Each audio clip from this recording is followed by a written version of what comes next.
Ozgina uyat ham kerak endi. Amazon temanchi bolalar arzimagan bitta fishkani ustida sovg'a qilishayotgan ekan. Men sizlarga shu narsani oddiy qilib o'rgatib qo'yaman. Performansinglarni qaytarish to'g'risida bo'ladi bu mavzumiz. Aytaylik, sizlar yuk oldinglar, drayvinglar destinationga ba'zi bir sabablarga ko'ra late keldi. Shunaqa momentda sizlar report delay berasizlar, lekin report delaylarni Amazon qabul qilmaydi. Qanchalik u haqiqatga yaqin bo'lmasin, Amazonni qabul qilmaydi va performansinglarni tushiradi. Shu moment scorecardinglarga o'tganinglarda, men ekranda ko'rsatganimda on time to the destinationga o'tganinglarda o'sha bergan report delaylar ta'sir qilmagani incorrect reason code bo'lib chiqib qoladi.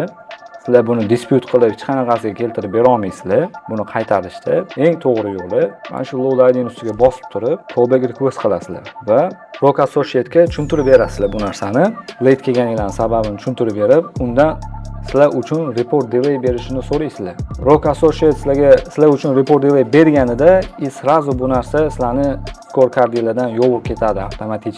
Shunaqa qilib pulinglarni saqlab qolishinglar mumkin. Arzimagan fishkalarning ustida pul to'lab, pul sarflab yurmanglar. Nima?